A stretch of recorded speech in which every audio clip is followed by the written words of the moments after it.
our tour of Woodridge Library this morning by taking a closer look at the Beyond the Book selection for this season with children's librarian Lisa Brennan.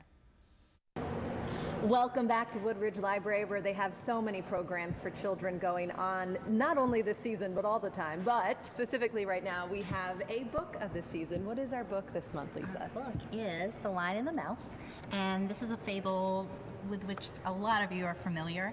It is an old Aesop's fable about a lion who stumbles across a mouse and decides to save him from peril.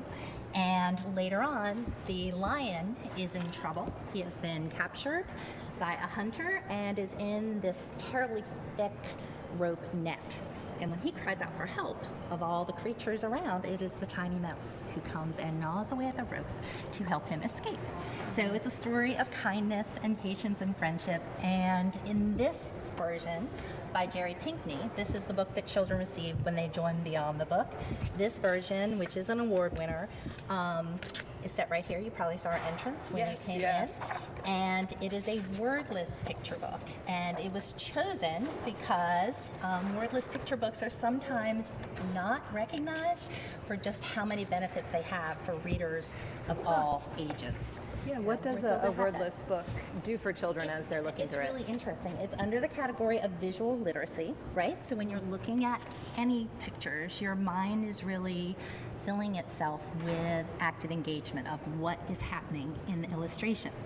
And in the case of a wordless picture book, it allows the reader to process on their own, to go through vocabulary, comprehension. They're talking about story sequencing as they're reading along.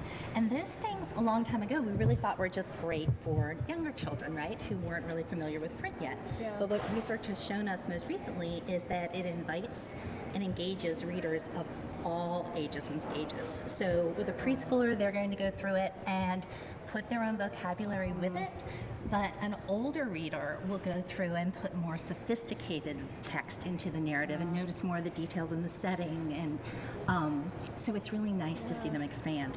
And last but definitely not least, it's also great for accessibility and working with reluctant readers, right? So Jerry Pinkney, the author illustrator of this book, was diagnosed with dyslexia early on, and he has been was a career-long advocate of visual literacy and making sure that books welcome and invite readers wherever they are.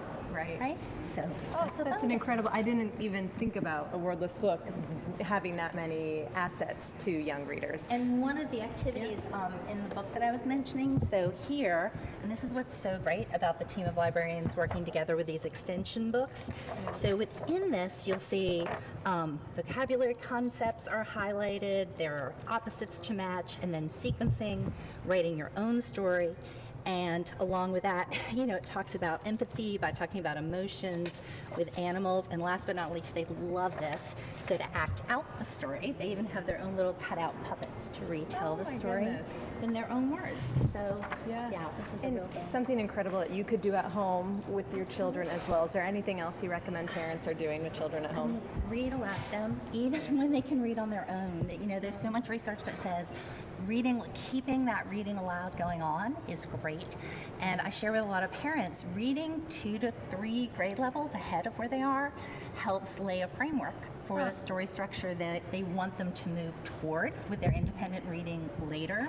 It builds vocabulary and does all of that. But these books are great ways for parents to build routines and to spark with ideas of things that they know will work for their children as they go through Beyond the Book and work with all the activity books. They're going to come up with a great toolkit of strategies and fun things to do at home. And to sign up for the Beyond the Book program, you go to dclibrary.org/beyondthebook.